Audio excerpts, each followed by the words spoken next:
Welcome to my channel, Ping Bicolena Vlog. Guys, magandang buhay, magandang araw.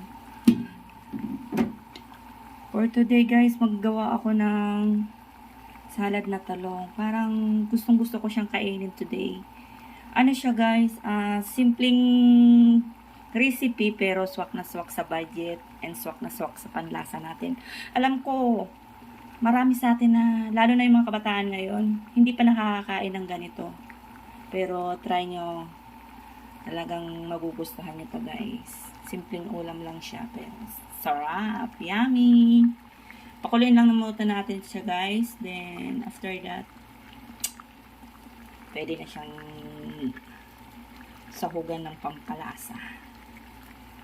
For now, ano lang muna natin. Intayin lang muna natin siyang lumambot. Oh, ayan. Habang nag-iintay tayo na lumambot yung ating talong, magayat na tayo guys ng sibuyas, kamatis, then kunting luya. Kunting luya lang guys ang ilagay nyo para medyo papadagdag ng lasa. Ayan.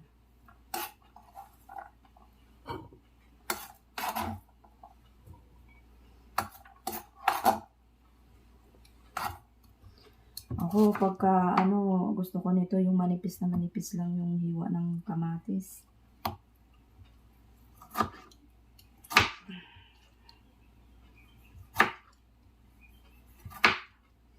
Parang ayaw makasama ng aking kutsilyo. Masyado na yatang, mapurol.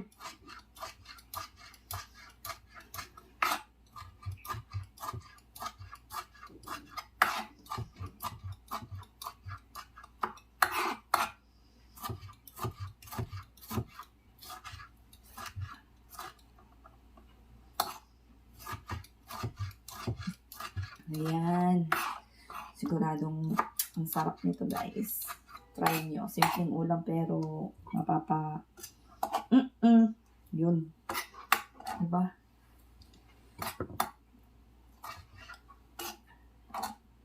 Sarap ng lasa niyan. Kunting luya.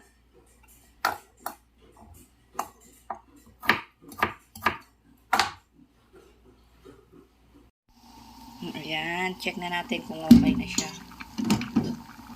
Ayan, okay na to. Tanggalan na natin siya ng tubig.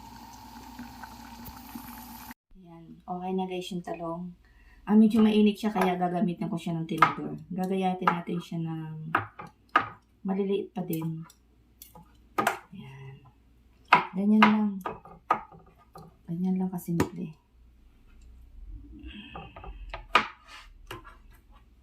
Try nyo. Masarap to guys. Simpleng ulam. Pero,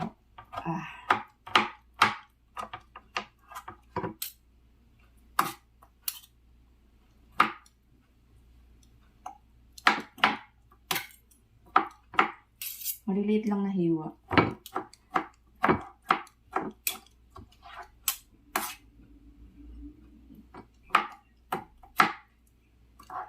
Ayan, malapit na.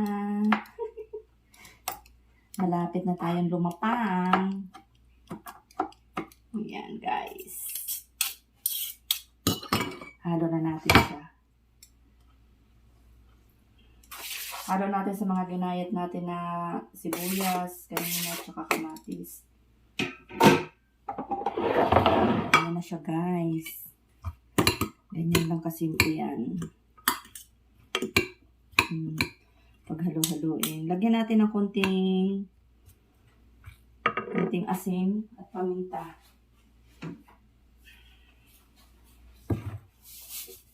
Depende sa panglasa nyo guys, yung ilalagay yung asin. Tapos ako, gusto ko medyo maanghang-anghang, kaya lagyan ko na lang siya add ko na lang siya ng konting sili. Wait, kukuha tayo ng sili guys. Ayan. Konting sili lang guys kasi alam niyo ko, Bicolana ako pero hindi ako masyadong ano sa sili. Kunting-kunti lang para medyo lumasa lang siya ng konti na may Ayan. Simpleng ulam pero ay, grabe. Marami na naman ang makakain ko nito. For sure. Ayan guys.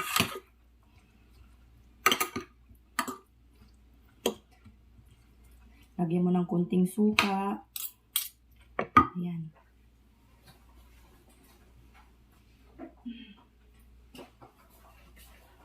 Kunting suka guys.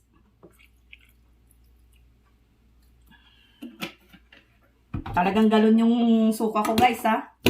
Wala eh. Hindi siya naka-ready.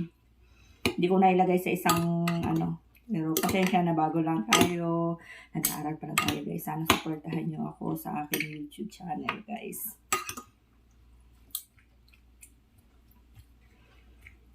Ayan. Ayan na guys. Luto na ang ulam ng inyong kainday. Ready to eat na siya guys. Wow, sarap, yummy yan guys. Try nyo din siya guys. Simpleng recipe ko lang yan pero alam ko swak na swak yan sa panlasa nyo at swak na swak sa ating mga budget, mga mamis. Talong lang yan siya at sibuyas, kamatis at saka konting luya. Lagyan nyo lang siya ng konting suka, paminta din.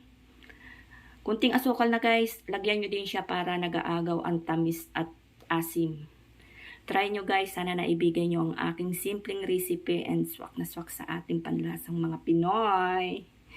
Mga mamis dyan, try nyo na, sige na. Yan. Salad, eggplant guys. Thanks po sa panunood. Then, paki-follow nyo na din po ang aking YouTube. Sophie Vlog po. Thank you guys.